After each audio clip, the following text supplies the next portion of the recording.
Bismillahirrahmanirrahim. Assalamualaikum warahmatullahi wabarakatuh. Saintis, hari ini kita akan belajar tentang macam-macam termometer. Termometer dibagi menjadi tiga, yaitu yang pertama termometer dengan bahan zat cair, yang kedua adalah termometer dengan bahan zat padat, sedangkan yang ketiga adalah termometer optis. Contoh termometer dengan bahan zat cair yaitu termometer laboratorium, termometer ruang, termometer Sixbelani, dan termometer klinis. Mari kita cari tahu karakteristik dari termometer tersebut. Yang sedang kalian lihat ini adalah termometer dengan bahan cair.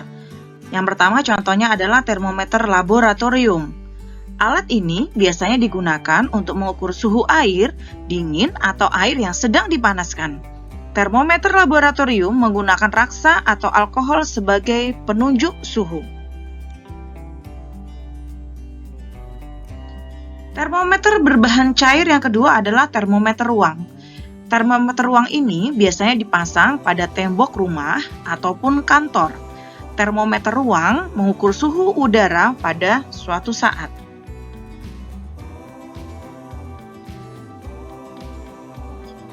Yang kalian lihat ini adalah termometer klinis, di mana termometer klinis disebut juga dengan termometer demam. Termometer ini digunakan oleh dokter untuk mengukur suhu tubuh pasien.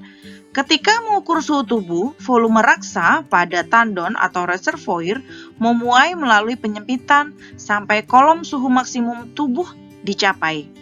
Kita tidak perlu terburu-buru membaca skala karena kolom raksa tidak bisa kembali ke pentolan dengan sendirinya.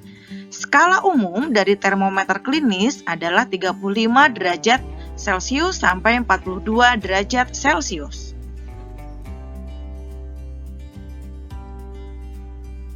Yang sedang kalian lihat ini adalah termometer Sixbelani. Termometer ini disebut pula dengan termometer maksimum minimum. Termometer ini dapat mencatat suhu tertinggi dan suhu terendah dalam jangka waktu tertentu.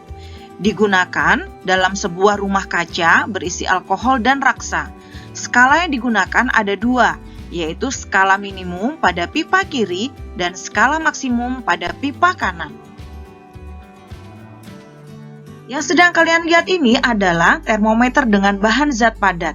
Yang pertama adalah termometer bimetal, kemudian termometer hambatan, ketiga termometer termokopel, kemudian ada termometer platina. Mari kita akan bahas satu persatu karakteristik dari termometer berikut ini.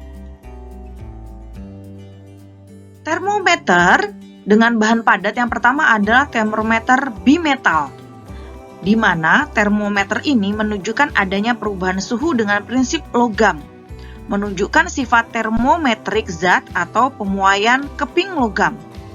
Prinsip kerja dari termometer bimetal adalah semakin besar suhu, keping bimetal akan semakin melengkung untuk menunjukkan suhu yang lebih besar. Yang kedua adalah termometer hambatan. Termometer ini dibuat berdasarkan perubahan hambatan logam. Selanjutnya, termometer yang kalian lihat adalah termometer termokopel. Pengukuran suhu dengan ketepatan tinggi dapat dilakukan dengan menggunakan termokopel, di mana suatu tegangan listrik dihasilkan saat dua kawat berbahan logam yang berbeda disambungkan untuk membentuk sebuah loop. Menggunakan sifat termometrik zat yaitu naiknya GGL. Keuntungan dari termometer termokopel ini adalah jangkauan suhunya besar, dari min 100 derajat Celcius sampai 1500 derajat Celcius. Ukuran termometer kecil, dapat mengukur suhu dengan cepat dan dapat dihubungkan ke komputer atau rangkaian lainnya. Sedangkan kerugiannya adalah termometer termokopel ini kurang teliti jika dibandingkan dengan termometer gas dan termometer platina antara ujung-ujung sambungan kawat logam akibat perbedaan suhunya.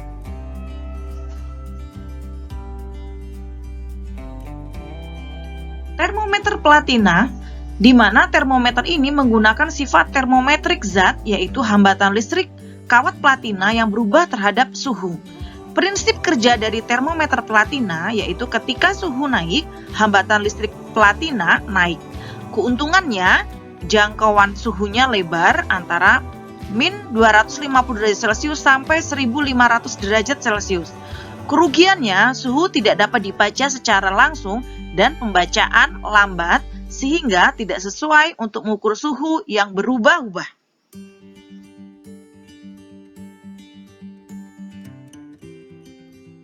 Termometer termistor, di mana termometer ini menggunakan sifat termometrik zat.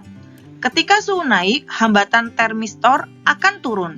Keuntungan dari termometer ini dapat dihubungkan ke rangkaian lain atau komputer. Sedangkan kerugiannya, jangkauan suhunya sangat terbatas, yaitu antara min 25 derajat Celcius sampai 180 derajat Celcius. Termometer dengan bahan zat. Di sini ada dua contoh, yaitu termometer optis dan termometer infrared. Mari kita lihat karakteristik dari termometer dengan bahan zat gas. Termometer dengan bahan zat gas adalah jenis termometer yang memanfaatkan sifat-sifat thermal gas atau pemuaian gas pada tekanan yang tetap, di mana prinsip kerjanya yaitu jika suhu naik, maka tekanan naik dan dihasilkan beda ketinggian yang lebih besar pada termometer. Kemudian, untuk termometer ini lebih teliti daripada termometer cairan. Lebar jangkauan suhunya antara negatif 250 derajat Celcius sampai 1500 derajat Celcius.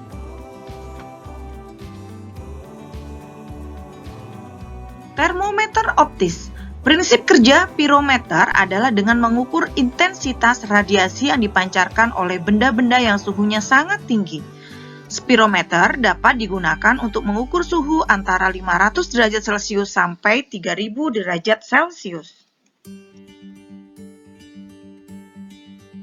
Termometer infrared, di mana termometer inframerah atau infrared digunakan dengan cara menekan tombol sampai menunjukkan angka tertinggi dengan cara mengarahkan sinar infrared ke sasaran yang dituju.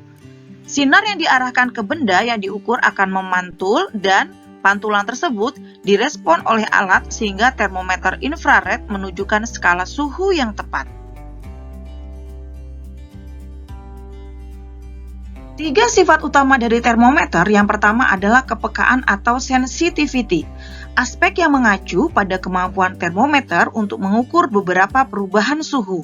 Yang kedua adalah kecepatan tanggap atau responsiveness, aspek yang mengacu pada selang waktu yang diperlukan oleh zat termometrik, raksa atau alkohol untuk mencapai suhu lingkungan di sekitarnya.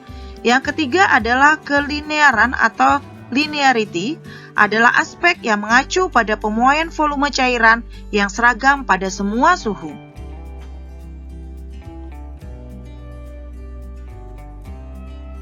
Baik saintis, itu adalah macam-macam termometer. Semoga bermanfaat bagi kalian. Wassalamualaikum warahmatullahi wabarakatuh.